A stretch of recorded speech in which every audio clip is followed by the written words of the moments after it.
You've eaten Gotham's wealth, its spirit, but your feast is nearly over. This is not my home. It's an operating table. And I'm the surgeon. Why aren't you laughing? From this moment on, none of you are safe.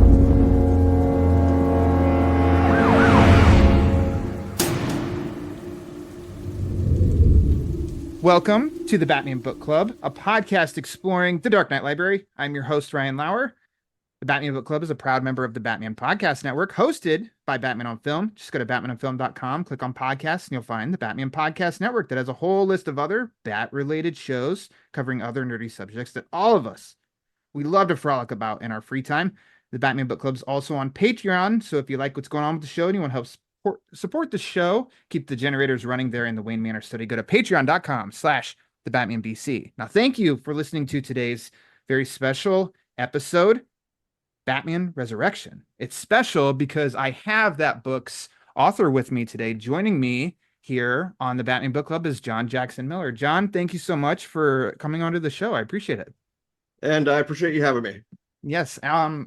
We're going to get to the book, but since I always do it, everybody's first time on this show, I got to know, what's your favorite Batman story? Favorite Batman story? Of course, Batman '89, the movie, is important to me in a specific way, even before I got this gig. In print, I think probably something like Gotham by Gaslight or something like that. I joked about it when so I've written, in addition to Batman, I've written novels for Star Wars and Star Trek and various other franchises, comics as well, and I happen to have written the novel that sort of started Star Wars continuity 10 years ago, this September, in fact, this month. One of the things that we noticed at the time was that a number of people were unhappy about it, but the people who had the least trouble understanding the notion of making all of our previous stories legends, which means they might be possibly true or slightly true or entirely true, the comics fans had no issues with it at all. And it is because I think I own something like 45,000 comic books. Maybe 10% of them are in canon at any one time at any one particular publisher. In particular, my favorite Batman stories have pretty much never been in comics continuity because they've always been Elseworlds or something off to the side like that. I would say actually, in continuity, year one obviously is right there in that sort of that sort of area where I'm heavily consuming the comics to begin with. But even that, we were kind of looking at it at the time, saying, well, is this continuity or is this not, or is this what is this Earth Miller, or what is this that we're looking at here? So anyway, so I would say my Batman fandom came to me later than either my other two big franchises, Star Wars and Star Trek, because as a comics collector, I started out much more of a Marvel reader, and my first exposure to Batman was Adam West. And so I'm not getting the kind of comics that we saw in the 1980s, and because of my age, I had missed the Denny O'Neil sort of darker stuff. I missed that as well. And so I was just occasionally getting the world's finest issue here or there. But it's not really until obviously the Dark Knight Returns that takes all of the Marvel zombies that we're following. Daredevil puts us all in a bus and sends us over to Batman, and then it kind of goes from there. But that's basically how I would say it hits for me later. And when it hits for me, it's much more of a comics thing to begin with. Yeah. And then how the movie part of it affects things. Well, I'm sure we'll get into. Oh yeah. So with Gotham by Gaslight, was that one that you picked up like when it was released? Like you picked it Oh, up yeah. off the racks? Okay. Oh yeah. Oh yeah. So what Yeah. I'm always curious because it was before that was Yeah. before I was walking into comic book shops and stuff. What was that like to the first Um, Elseworld story? Well, I mean, we had stories that were, sort of, yeah, as I mentioned, there were stories where the status of them was kind of, we couldn't really tell Yeah. what they were. I no, I like the idea of the single, the single story, the done in one kind of a story Yeah. that you would occasionally see in the annuals. And I think there was a Batman annual or a detective annual, I can't remember which. The Player on the Other Side, I think was the name of it, or something like that, where it postulated the idea of basically an opposite version of Batman that was vying against him. And it was a new character, and it was a story that was just done entirely in that one annual. And I kind of like that notion because obviously, yeah, if you were trying to look at a story like that in terms of the larger continuity, why haven't we heard of this person before? Yeah. It's just like like the guy in Hush. Why have Mhm. we never heard of this guy before? And of course, the reason is because he's created for the stories. He's created Yep. for to make the plot work, and that's fine. And so yeah, I like the fact that Batman is malleable to allow these different kind of interpretations in, and we are able to have these various versions of characters. And of course, I think a book like Gaslight that sends everybody off to the races, such that we can get a book like Marvel 1602. Yeah. What if the Marvel characters were around in the 17th century, et cetera, et cetera? Why not? Yeah. Interesting. Yeah, it's hard for me to know now, but it's funny to know all these like years later, even back then when that came out, it was a whole like, is this in continuity? Like our almost like our obsession with continuity of I don't know that we the cared that timeline. much. I think we You thought it didn't? was Okay. cool. I Yeah. think we thought it was cool. I think everybody inherently knew with Dark Knight Returns that this was not necessarily the future of the comic book Bruce Wayne, who was much the aesthetically, the differences between the series were wildly different. There was quite a lot less murder. Yeah. Yes, and I think everybody kind of knew, everybody kind of got it. And it's this is something that, as I said, comics fans were primed for, because Marvel had the what if stuff in the Mhm. 70s. DC had the Earth 1, Earth 2 stuff in the 60s. We could kind of figure this stuff out. Gotcha. Very cool. Let's shift gears. Talk before we talk about the book itself. I really want to ask you about what's your history with Batman 1989? With that Okay. movie. Sort of the wind up to this is that I think that for fans who were discovering at that time in the 1980s all of the really cool things that could be done in comics when you didn't have the comics code looming over you, saying what you couldn't do. We understood that comics could be sophisticated and darker, more violent. The 80s are written off as the grim and gritty, dark period for comics. But really what's happening is the shackles are coming off, because we no longer have to worry about whether a comic book will get sold in a grocery store, because we've got comic shops, and the direct market opens everything up. The problem is nobody else knows that in the wider world. Comics fans have had a persecution complex going all the way back to the 1950s, when the government was really close to actually shutting us down entirely. over the juvenile delinquency claims that comics would rot your brain, and the EC comics were too violent and all of this. And so, what the general public had been most recently exposed to when it came to superheroes was generally not the comics.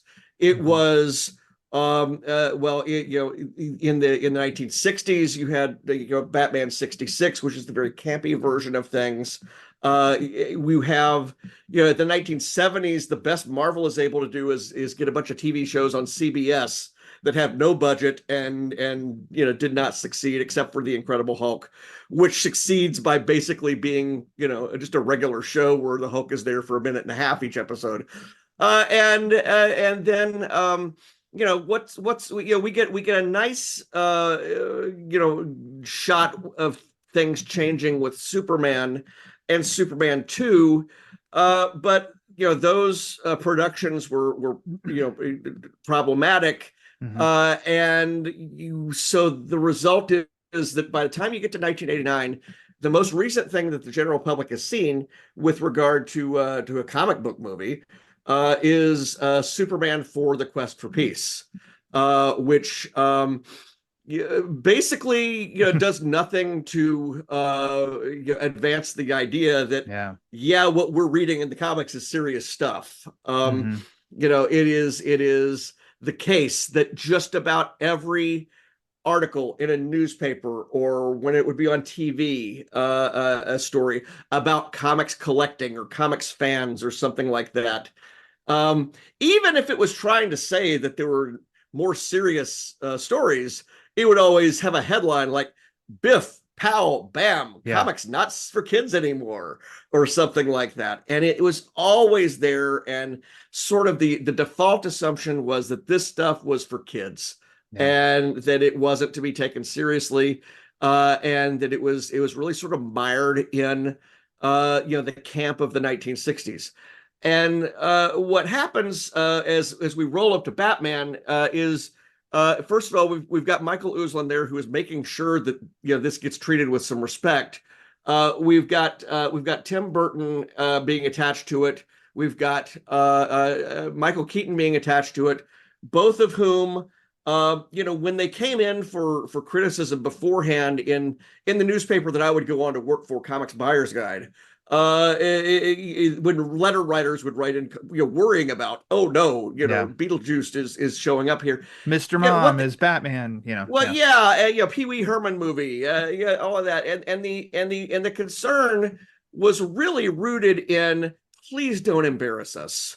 Please don't embarrass us. Please don't bring us back to the this earlier era. And so it was something where fans were really sort of kind of on edge. And then in the middle of this, we get what I consider to be the most effective ad campaign in movie history. Certainly with the most effective symbol in movie history, where you don't even have to have the word on the poster. You don't have to have the word at the end of the trailer, the name of the film, to communicate what this thing is. The first teaser comes out with the Batmobile and the machine guns and everything, and people are just going, okay, wait, what? And we get this roll up, this march through the month of May and into early June of 1989, where the comic shops have been well prepared for this. To their credit, the distributors were selling Batman merch into comic shops long before it would all wind up in Spencer Gifts and every other place that it would be in 1989. Kmart, Walgreens, wherever. But in general, there's this sort of mystery about this film. You hear Jack Nicholson laughing in the commercial. What are we going to be getting here? I happen to be editing my campus newspaper, summer of '89, the University of Tennessee Daily Beacon. It was a summer session. There was not going to be anything going on. We only published 2 issues a week, and so I assigned myself to write the movie reviews in addition to everything else I was doing. And so, the Daily Beacon is coming out every Nice. couple of days. And again, there's really nothing to do in this college town. So I leave about 3 o'clock. I leave about 3 o'clock to go get in line for the 10:30 showing of Batman because it's the preview night on Thursday night. And what I'm surprised by, even in Star Wars years earlier, we did not have costumers going to the film, and or Jedi, which was the most recent one 6 years earlier. Not really anything like that, at least where I was. But this particular night, we had people in Joker makeup. We had people who brought a gigantic bed sheet, a black sheet that they suck their heads through so that they could have a cape over themselves in the thing. The music comes up, the opening sequence happens. There's just cheering for every single name. Robert Wool, Prince, Danny Elfman, every name, one after the other. I love the Robert Wall gets a shout out of it. What? Oh, Robert Wool's he's my MVP. He's the one character that I identified with in the film because I was training to be a journalist at the time. And we both make wisecracks when we shouldn't. So we get into the film, and it is just it's amazing. I mean, people are cheering. Things that in later viewings, even the next day when I went, and I went 12 times. I've got the tickets. Good for you that you saved them after all this time. Keep them saved. I even the next day, during that sequence where the Batwing flies in front of the moon to create the symbol. In all later showings, some people groaned. Like it's a step too far. Well, at the time, it seemed to them to be corny. In that first night where it was all the true believers, people went berserk. People cheered so loud. People cheered so loud. Again, remember what this is doing, though. That first night is the true believers. Every successive night is the civilians. But what we're trying to do here is we're trying to win the civilians. We're trying to get them to understand that what we are doing is not what they thought. Such that when we get to the end of this film, which I think I'm still surprised by the way that Joker goes out. Everybody's let out a gasp. And you get to the end with the music climbing and the camera going up, and we see Batman cape in the wind, looking at the bat signal as the music is soaring. And I remember thinking at the time a line that I would later use, in my review and then Batman remains true to legend. And in all other things, I even used the line in, I think, my acknowledgments for the novel. I remember thinking this movie just redeemed comics in the popular culture, not just Batman, comics. There could be a day where we won't have to be embarrassed to be grown people reading comics. Because that was certainly the case then. Sure. I remember not 15 years later when I was working with the Comics Buyer's Guide folks, I wrote a column called "Have We No Shame?" and what it was me having to deal with this cultural difference of being on a train and seeing younger people reading comics and manga and other things without having to put another book in front of it or anything like that, because I got made fun of buying comics at the 7-Eleven after I was 13 years old. People got would catch crap in high school or whatever from other people. Half the reason that I've got this many comic books that I do now is that when I got to high school, all my friends who were collecting them said, "Okay, we're done. We're into alcohol and girls now." And I'm like, "Okay, give me your comics." Yeah, I'll take them.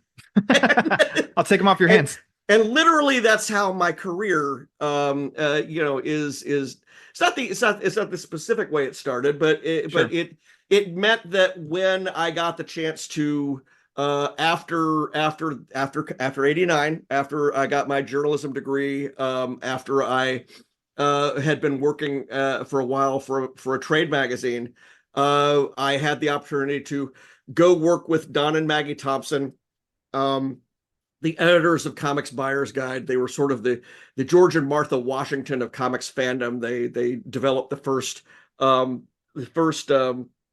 fanzine for comics in 1960. They knew everybody. They knew everything. And I went there to run the trade magazine that they had, Comics Retailer Magazine. And over the years, I would do more and more stuff for them, for that publisher.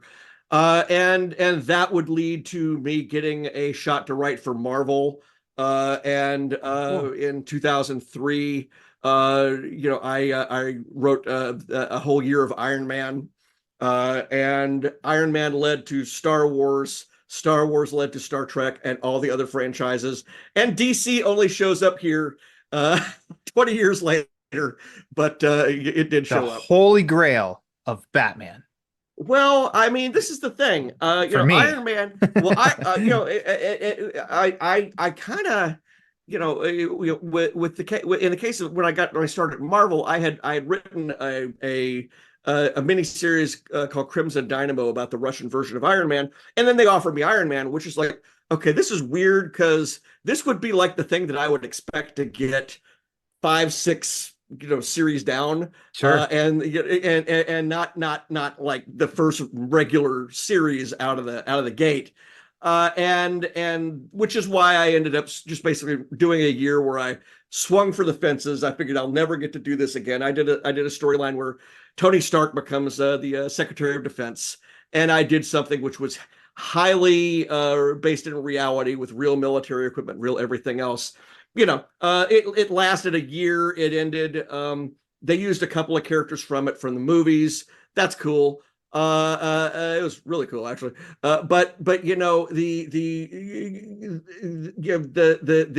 sort of dynamic of getting that one first out of the gate, and then when I go visit Dark Horse 20 years ago this summer, and just happened to see the Star Wars editor. And again, that's the top book over at Dark Horse.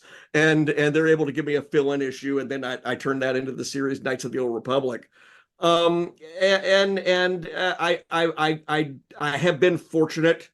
I know I've been lucky. But I also know that I try to perform when I get these books. I try to actually do something which is going to be respectful of the characters of the film, of the whatever it is I'm playing off of, and I try to also do something new and original, a kind of story that you'll think fits with. In the case of Batman Resurrection, this should feel like it fits in sort of the Tim Burton version of Gotham City that we see. It will not have the contours of a movie necessarily, because there's about 6 hours worth of content in a novel. I've said before, sometimes a novel is almost a trilogy relative to what you'd see in a regular movie. I'm always amazed that Craig Shaw Gardner with the Batman and Batman Returns adaptations is able to get everything in more or less that happened. In fact, it's very amazing because he hadn't seen the final cut in either course or either book. But if you look at those books, there's very little anything else. There's nothing but plot. There's not really much created. Whereas I have the opportunity to slow down and show you what it's like, when there's breakfast at the Wayne Manor, and Bruce is going over his night, and Alfred is going over the plans for the day, and they're going through the newspaper. Moments that you can't really slow down and do in a movie, we've got. And we have a series of mysteries in this book that are spinning out over the course of you know, I've referred to the novels as, you know, almost being more like, if not a trilogy, a miniseries or a Mhm. season of a TV show. Yeah. Might be the better way of it, especially since seasons are getting shorter now, so it's almost like it's 6 hours. But that's kind of I think where it is. You know, it's and so but yeah, otherwise, you know, the villains, the heroes, everybody, the way everybody talks, the way technology functions, it should all feel like 89 and 92, which are the two you know, pillars that Yeah. I'm working between. You know, there's you know, one of the things that people who are watching Batman Forever immediately thought is, okay, well, there's a number of aesthetic differences here. You know, Mhm. it's much brighter than a Tim Burton movie would ever be. He's not into that much neon. But then also there's just elements, you know, you know, there's metahuman elements that do not exist in the first two films. Yeah. Tim Burton gives us sort of, you know, a macabre creep show kind of thing going on. You know, everybody's, you know, Penguin is referred to as almost more like a circus freak. But you don't see yeah, anything particularly like mind reading Yeah. or Brain any, waves. yeah, you know, so that's what I'm saying. So again, I'm right in there, and you know, just one of the things that I do when I do any kind of writing for whatever the franchise is, people who write tie-in fiction, we're lawyers to a degree. We base what we do on precedent, Mhm. on things that have happened in the past. In Star Wars, I want to have a character, you know, use the Force to influence somebody whose language they don't know. Is that possible? Well, I'm able to go in my notes. I'm able to go invoke. Okay, yeah, Luke Skywalker at the opening of Return of the Jedi, when he tells the Bib Fortuna, yes, your master will reward me if you let me in. He doesn't know that character's language, but he influences him. You know, in my Star Trek novels, can you beam through through a cloak of a cloaked starship? Well, I say, okay, yeah, we've got Star Trek 4 over here, where in Golden Gate Park, they're able to beam on and off the Mm. cloaked ship that's in the park. Every one of those things is something where, you know, it's supporting evidence that I'm able to use, saying, all right, this will fit in the milieu that we're shown, because, you know, I'm not adding a power, I'm not adding anything. And so, you know, there's a significant character in Batman Resurrection who goes through a significant transformation, Mhm. but that transformation is rooted in what we already saw happen in Yeah. Batman 89, having to do with how fast Smilex works. Yeah. And that opened the door. To credit what you said also is, I do think this absolutely just feels like a continuation of that world that Burton built for the 89 movie, which Yeah. by everything that you've said when the book was announced and like in your social media and stuff too, and like yeah, it fits exactly. It's a continuation of that, which is great, and it never felt like something that, you know, was that stood out and like this doesn't seem to fit in. Everything just seems to just Well, work that's really thank well. you. That's Yeah. that's the top thing I want to hear. Mhm. Is, you Good. know, I'm kind of a mimic when it comes to the voices. I Mhm. try to give you something that sounds like the characters would say. Yeah. Writing Robert Wool was just a lot of fun, because I'm Yeah. like, okay, every time he tells jokes, one joke will go too far. And he'll be conscious of it going too far, and then he'll go, okay, Dial it back, maybe. yeah, Maybe dial it back. yeah, I eat light, or whatever it is Yeah. as they're hitting it. I eat light. So yeah, so that's how it is. And so, you know, I guess what I try to do, I try to write this as if, what if you could have had a Batman original novel come out at Mhm. Christmas 89? Mhm. So like, you know, 5 months after, 6 months after the events Hmm. of the movie, But what if that novel could have been written? First of all, it would be impossible to do it in that amount of time, based Yeah. on a final print of the film. Mhm. But then also, what if that movie had full knowledge of everything that happens in Batman Returns, which was also not yet possible because they Yeah. simply didn't know it? Well, we've got it Yeah. because we can answer questions about what did Max Schreck think of the Joker? What did Selena Kyle think of the Joker?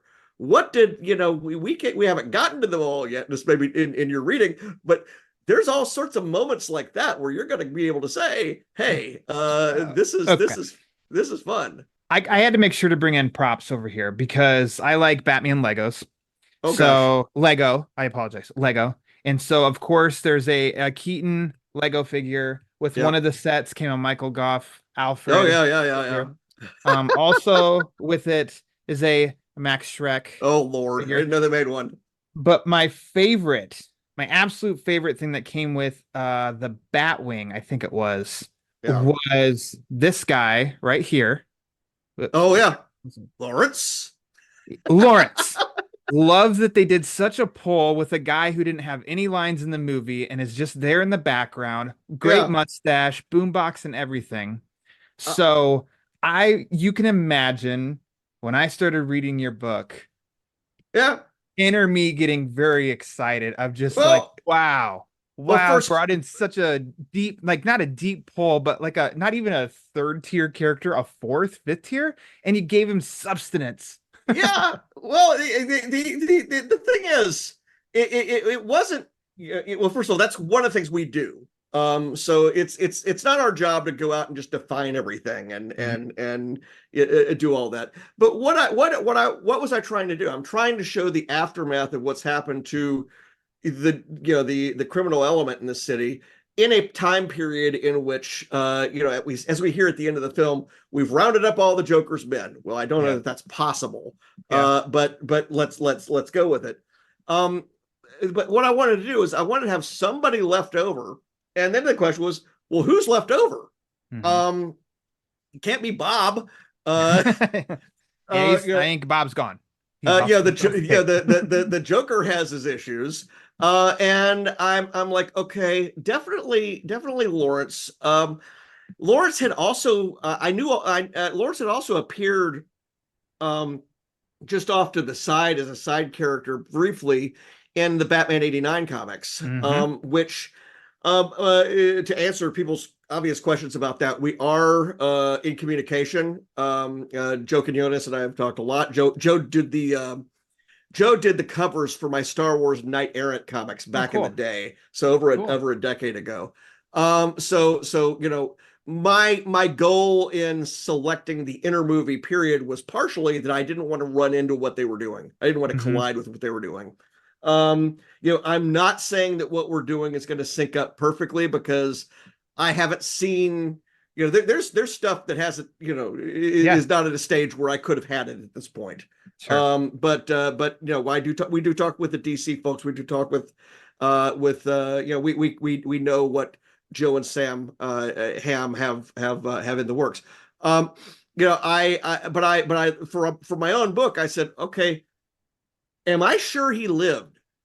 And so even though I saw this movie 12 times in the theater, I did see the Hmm. movie 12 times in the theater, I still had to do research Hmm. because I had to go in and watch the video and make sure, okay, it's the boxer who falls down the shaft. Hmm. It's not Lawrence. Lawrence goes through the floor, but we may at least be able to pretend that there's a floor underneath. Yeah, Uh, absolutely. and and the martial artist definitely lives, but the martial artist or the gymnast, I think is what they call him. But the gymnast, I think they name him Phil in either a plot or either a script or something, or maybe it's in the book. I'm not sure where it was. I use that name somewhere, but again, he wasn't as recognizable Hmm. as Lawrence. And the boombox becomes his obviously it's his trademark, Oh yeah. But it also is actually a pretty important thing thematically. He doesn't speak. The boombox speaks. Mm-hmm. He's a mouthpiece. Whenever he's speaking, he's conveying somebody else's speech. And at the outset of the book, and this is not really a spoiler. His whole problem is you can't really run an organization if you don't have a personality. If you Fair don't point. have a voice.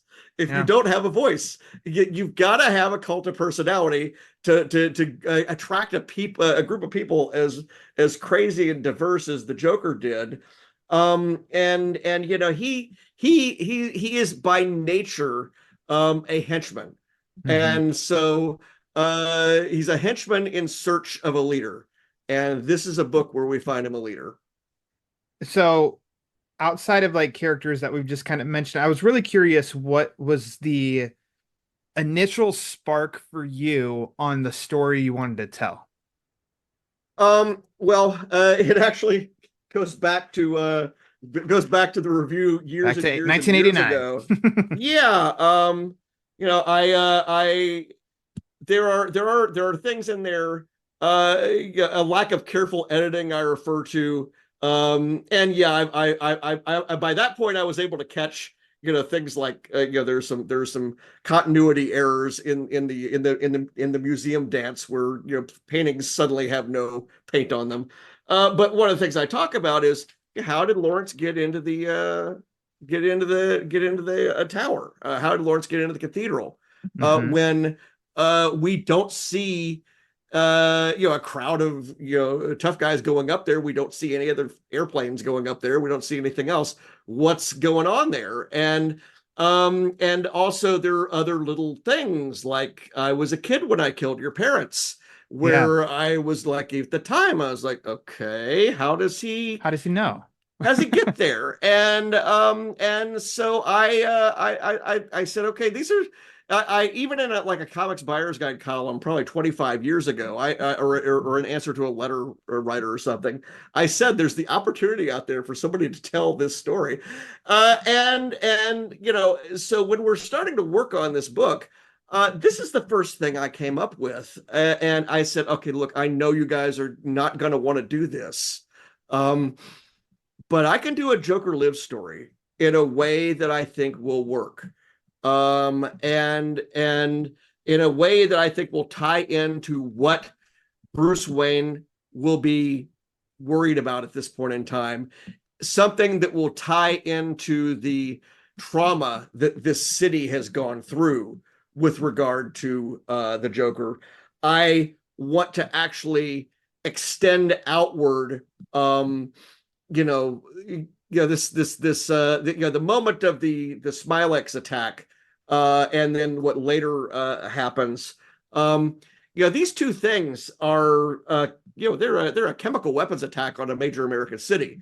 These are not going to be over, at the end of the film. Yeah. If you have the right kind of story to do it. I mean, one of the things about the MCU is, they did the snap, and they've been able to deal a little bit with, what was it like to have half the people in the world gone for 5 years. But I believe there's like 12 movies there, just dealing with the logistics, or 12 novels there dealing with just how do you handle all of this stuff that's happening? Because first of all, it's more than half of the people anyway, because there's airplanes falling out of the sky. There's all sorts of things. Sure. So, but there's no way to actually engage with all of that in a film setting, or even really in these TV shows, other than a couple of places. Well, here I can do it.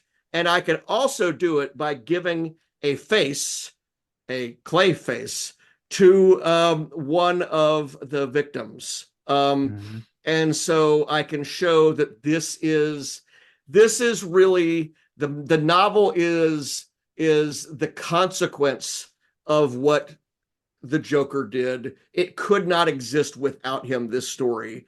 And it is Batman trying to dispel and exorcise Mhm. this demon that is still, impacting people in the city. And it's not just Batman that's trying to do it, it's also Bruce Wayne. This is a major difference between Bruce in 89 and Bruce in the Nolan films, or many of the comics. He's not doing the Michael Keaton is not doing the millionaire playboy thing the same way. He's an active, involved member of the community. Yeah. He's going to Shrek's tower and saying that he and the mayor are going to fight him on the power plant. This is somebody who is engaged and who uses his money as far as it will go, and where it won't go any farther, he uses Batman. And so I show that Bruce Wayne and Batman are working on trying to heal the city. So with that, I was going to say, like, to take a couple steps back, like, how does this opportunity land in your lap to where then you can propose all of this as being your pitch for your story? Well, what happened is I did a novel. I did Star Wars work for many years. I did that novel that sort of started the Lucasfilm Story Group era of the Star Wars universe. That was 10 years ago in September that came out. And pretty much very soon after that, it was suggested to me that the number of novels are really going to slow down because we have all these movies coming out, and it just becomes more complicated to do this sort of thing. And it was helpful that my editor at Lucasfilm, Jennifer Heddle, had worked at Simon & Schuster, where they did the Star Trek novels. So I was actually referred to Star Trek by Star Wars. Well, how about that? It wasn't just to get rid of me. It was because at that time they were still doing like a novel a month. Sure. And so I did 4 novels for Star Trek, including a trilogy for the 50th anniversary. Then things grind to a halt while they're trying to figure out what they're going to do with the streaming series. Because they've got Discovery and all the other series coming in, and they come up with a new way of working things too, where my last 4 Star Trek novels were all novels where I worked on the idea with Kirsten Beyer, she's actually another author. She's the writer of the Star Trek Star Trek Voyager novels. Well, she's the executive producer of Strange New Worlds. She's the co-creator of Picard. She's in the writer's room at Discovery. And so I did 4 novels that were, if not necessarily canon for Star Trek, they were canon adjacent. We were really, riding close to the TV shows. Because we had somebody in the room who was, guiding us towards ideas that we could do where it wouldn't collide with anything. Well, the last of those novels to date was my novel Strange New Worlds, The High Country. That came out in February of 2023 in a snowstorm. I'm on the way to the book signing for it, the book event for it. And I get the offer to write a novel for the Jedi Council for Star Wars for the 25th anniversary of Phantom Menace, from my editor Tom Holler, who I've known for years at Penguin Random House. And so I go immediately to work on that novel, and I'm about halfway through it when he says, "Look, I know you're in the middle of everything. But we just got the license to do adult novels tying into the Tim Burton film." And I know you saw the movie 12 times. I've seen the tickets on Twitter. He didn't know I still had the Taco Bell cup. But that I was going to have one of these in the back here. But he is like, would you be interested? And it's like, first of all, it was, I've said when this came out, I said, yeah, it's a dream project, but it's also a project I never dreamed was possible to ask for, because who would have known you could have taken that, just that part, and licensed that would, that's, and to that we owe a debt of gratitude to the folks behind the Batman 66 comics, which made this notion possible. Yeah, and good point. and I even had proposed Batman 89 comics to the editor of Batman 66 over a decade ago, and he said, "You're like person 95 that suggested this." And I'm like, okay, I guess that'll never happen. And then when when Sam and Joe's comics came out, I'm like, okay, good idea. I knew somebody was going to get it. If somebody's going to get it, it's going to be Sam Hamm. That makes sense. He's a screenwriter. But then when you have on top of that, you've got the Flash, and you've got this sort of wave of nostalgia coming back in, and this is even before it's well before Michael Keaton showing up at the Oscars with with Penguin and exactly, and I said, well, yeah, absolutely. And I said, I said that this is sort of one of those things where it is work, but it is a dream job. It's a project that it's a project that I would have been filled with envy if anybody else had gotten it. But it's also a project that I feel like I am uniquely qualified for having had that intimate knowledge with the movie and everything that I had all the, I had the novelizations, I had the comics, I had the shooting script, I had the other scripts, I had other 12 stuff. ticket stubs. I mean, you had it all that. So I was, this is sincere fandom that I'm bringing to this. It is not a requirement that you have to be a fan of something to be able to write tie-in fiction. But I've tried it one way and I've tried it the other, and it's much easier if you care. We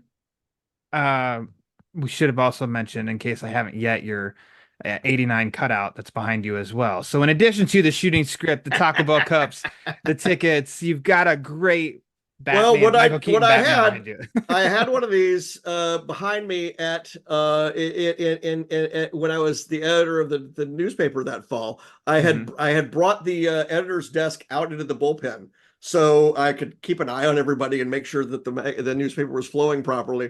And what would happen is my loyal staff would because we had a big office supply cabinet, so people would be getting piles of rubber bands, and they would fire rubber bands at me, but then they would claim, no, we were shooting at Batman. Oh yeah, sure, okay, nice cover. And but no, I mean that signifies how nuts I was that fall, that summer into that fall. And so I'm just really I'm delighted to have a chance to be a part of this, and be a continuing part of this, and what the future holds, folks are going to find out.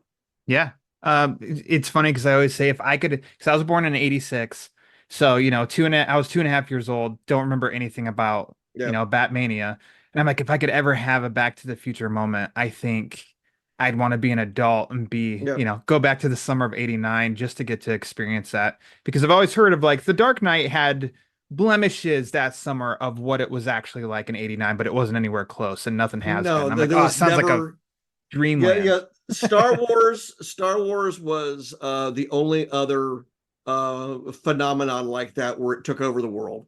But Batman really, the logo was on everything. People were putting it on their bodies. I mean, shaving it into their hair. I mean, it was everywhere, and it was on the radio, and with Prince, and was one of those things. It might be sort of the last moment that you had something, that pervasive that just went everywhere and did everything. The film, ultimately the film did not end up outselling, Star Wars. It ultimately did not have that same footprint, but it was not the same kind of thing, in that it was Star Wars was its own story, and Batman was an appendage of another story. It was inspired by an actual existing ongoing franchise. And it is noteworthy that this being a Batman Books podcast, I still do a website called Comicron, where I have the sales charts for comics going all the way back to the 60s. And one of the things that people are surprised to learn is that Batman was never number one in the Golden Age. It only hit number one, the comic book, in 1966 as a result of the TV show. And as the TV show stopped being such a fad, it went right back down. And Batman's sales were actually pretty sad when you get to the early 80s. It was very low down relative to certainly the Marvel books. But Frank Miller and what's going on at DC turn it around in the 80s. And then once you hit that moment in 1989, what else is going on in 1989 in comics? They've got the first comic book that is able to really respond, other than the adaptation of adaptation of the movies. The first thing that's able to really respond to Batmania directly is Legends of the Dark Knight. And this is a case where they sold so many copies. I think I can't remember whether it really went on sale in September or not. It's one of those things where it was a September book that really shipped in October. It might have been. Yeah. But anyway, do not trust all these websites that say when something ships. Some of them are not correct on some things. But the thing is, that book, the pre-orders were so high that DC, Paul Levitz, the other members of the staff were terrified that retailers were going to get buried in mountains of copies. And what did they do? The only thing they could do at that point is to call the printer and have them do overwraps with 4 different color covers. And so it is done for altruistic purposes, but it really almost unintentionally sets off the variant cover thing and what happens in the 90s. And basically from there on out, Batman is only supplanted as DC's top book during the death of Superman. But from there on, after that, everything has changed. And so we're now looking at almost 30 years where Batman has been by far DC's marquee character, and Superman, and rightfully so. Well, there you go. Well, no, but I credit the movie with some of that, because most movies don't help comic sales. But that was one where, as I said, our stores knew about it beforehand. Our stores knew to have the merchandise. We had the comics already. And so we were able to profit from it. Something that was, and this may just be of my own interest. I get curious in a situation like this where you are working, you've already mentioned of working with Star Trek property and Star Wars property, and now Batman, which is, I'd say because of you're basing off of one movie, so it's a smaller world you're working within. But what is your conversations with DC or Warner Brothers, or how often are you checking in of this is what I'm doing, and their comments back? we still have the same layered thing going on, where everything has to go through, the outline has to go through for approval, the manuscript has to go through for approval. We also, with this, had conference calls both with our representative at Warner, and then we did a larger one that also brought in the DC team Gotcha. behind 89, and again, the reason for it is, one thing you don't want to you don't want to overlap somebody else's story. You don't want to tell the same story twice, and so I think in all cases, also, you get things from working with the studio that you just wouldn't have known. In Star Trek, the first reference to the Enterprise must always be Starship Enterprise, because that's the trademark. In Batman, Batarang always has a capital B. Because it's almost certainly a trademark somewhere. Things like that. Yeah, I mean, it's I'm not gonna go into more depth about that. People can kind of figure it out by reading themselves. But yeah, I mean, I've got it's got to be a trademark, wouldn't you assume? Yes. Because all you have to do is make a toy of it, and it's a trademark. Yeah.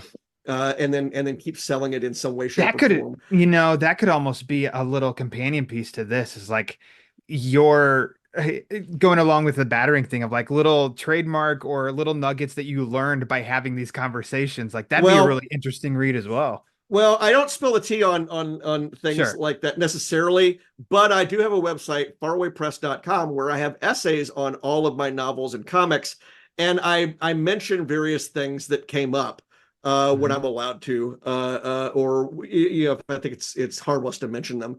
It's kind of like the director's commentary. And so that's farawaypress.com.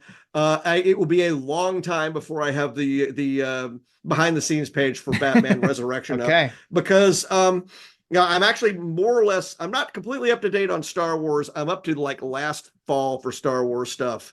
But there's a whole novel for Star Wars I haven't done an essay for, and I am 7 books behind on Star Trek, because that stuff is so intensely continuity connected, where there are call outs every single chapter to this episode or that one, or this episode or that one, and I'm like, do I even remember them all at this point?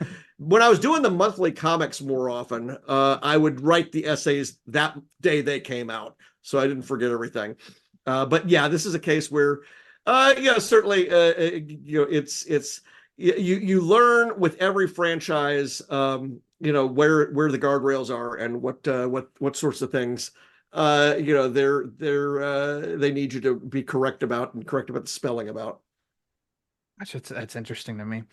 You being an accomplished writer that you are, when it came to this book, did you have about an approximation of how long the book was going to be? It ended up being the same length as the Star Wars novel that I just did, which it's about 115,000 words, a little longer than many of my earlier Star Trek novels, shorter than my last 2. The story is as long as it is, but the thing is, I block out a certain amount of time to write these things, and then I have to deal with conventions and conventions, and then the post-convention COVID, and then the whatever thing I have to deal with, and so I have those things always going on, I will say that one thing that was different in writing this book is I had to do a significant amount of real-world research. And this is because, again, having written Star Wars, well, we never get into how technology works. It just does. Star Trek, we frequently get into science and how technology works, but but it's always a sci-fi version of it, which at some point it falls back on the Heisenberg compensator or something like that. And as the guy who came up with the term said, how does the Heisenberg compensator work? Very well, thank you. That's all you need. And Michael Okuda, that's his name. Well, here, this is on Earth, and it's on Earth in '89. But an 89 that's sort of Swiss cheesed with 1940s golden age Batman at the same time.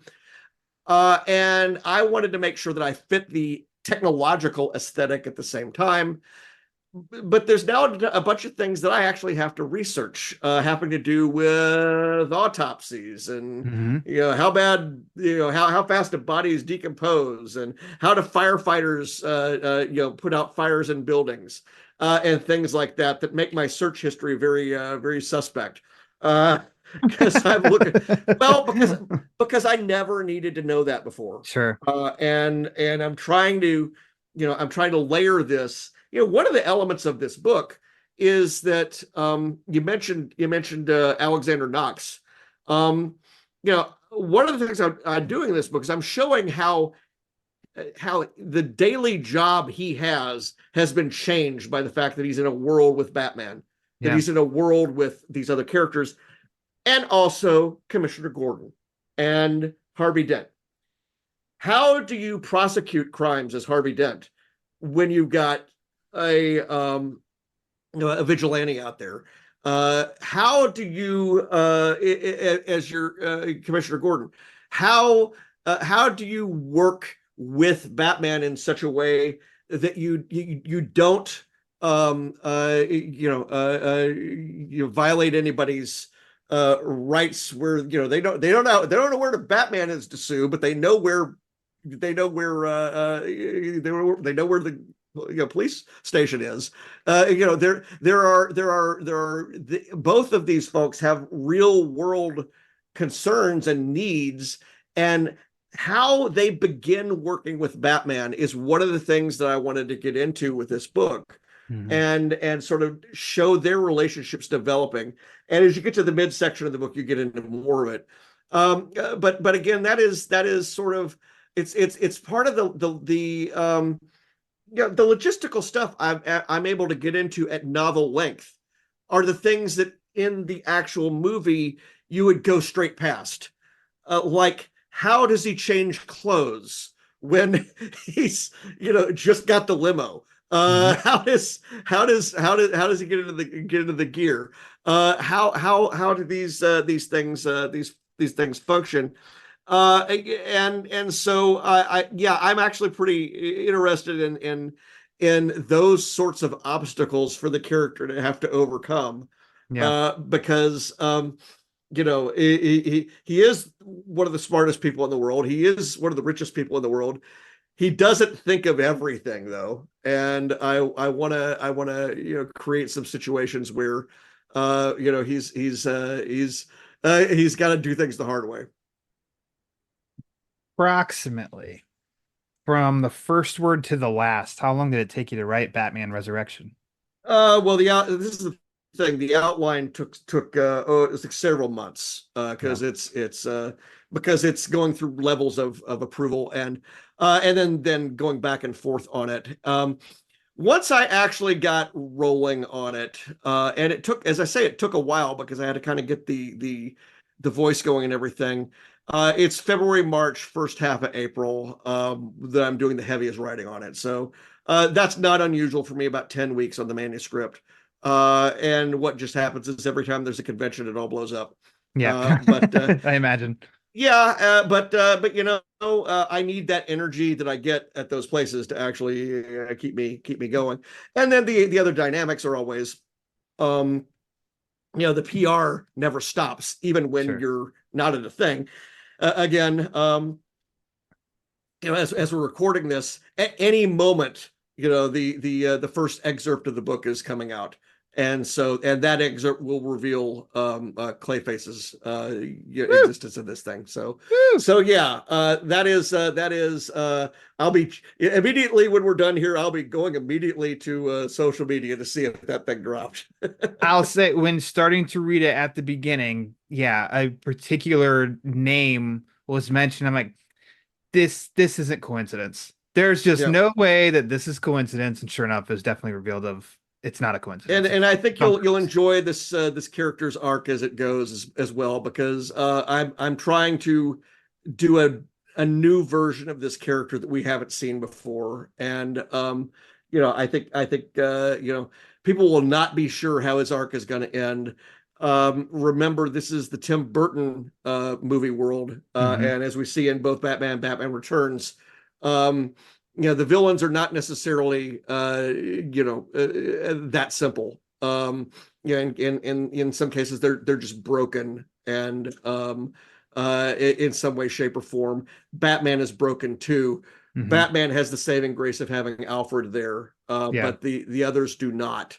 And I've invoked this a few times. There was a review that Gene Siskel did in the newspaper of Siskel and Ebert, where he said Batman Returns was an opera about loneliness.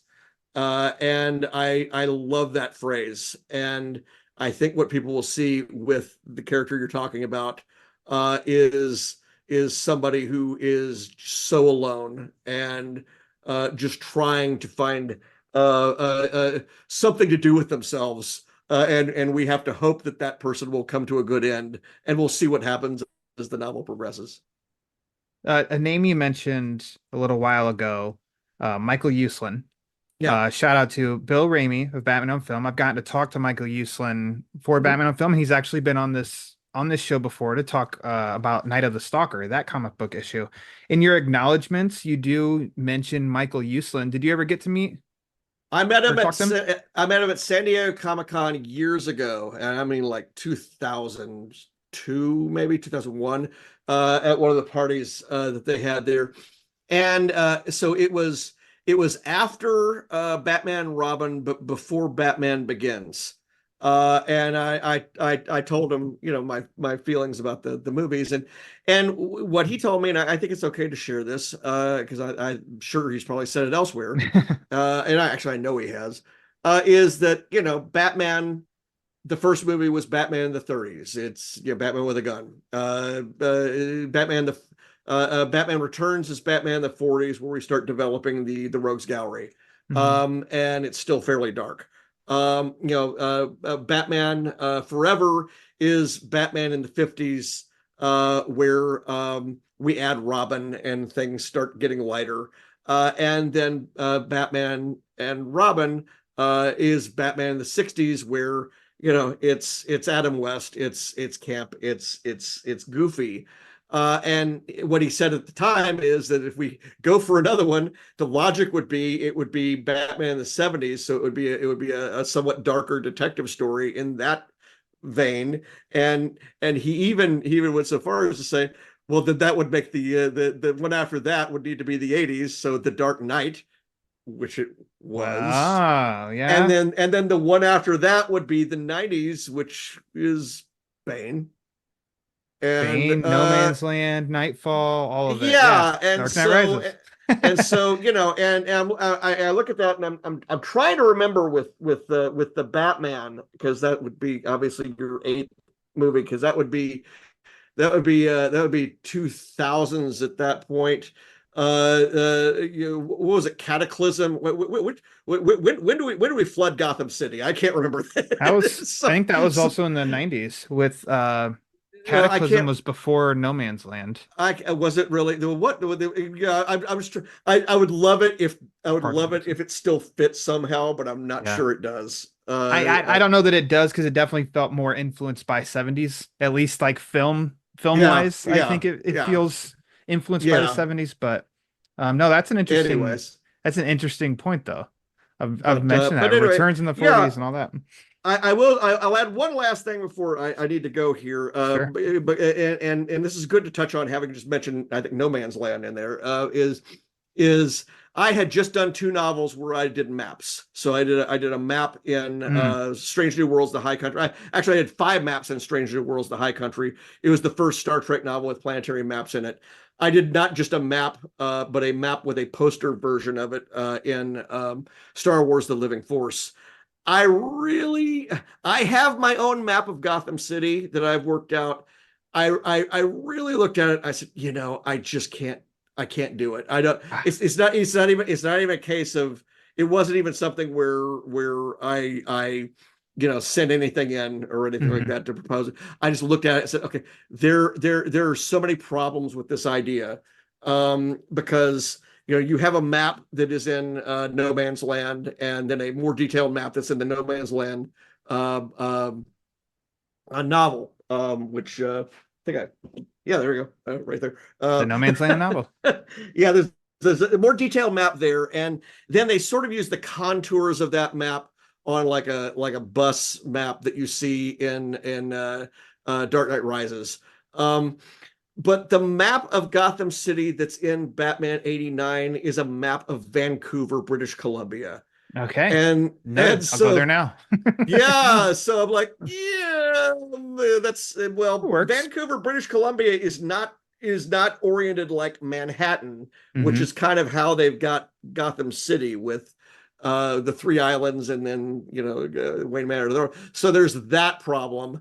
And then I also just was like, okay, this is gonna get really, really complicated, especially when you realize they use the same model for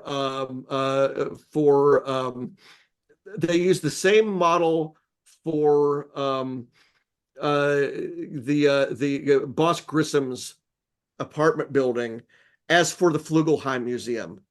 It's the same model at the bottom. They just turn it 90 degrees. Wow. And I'm like, oh no. this is going to be really, really complicated. So yes, I do have a mental notion of, okay, this is where Crime Alley is. This is where downtown is. This is where my bridges are. This is all of this. But I was not willing to go out on that limb. Okay. Well, fair enough. I mentioned the acknowledgments page. I'm not going to mention on here a fun page right before the acknowledgments page in the book. So I hope people. Well, if you're airing the day's release, well, okay, let's let people have fun reading that page. Check out Batman Resurrection and go right to the end. Ruin the whole story. But this is dropping the day of its release, so it should be available everywhere now.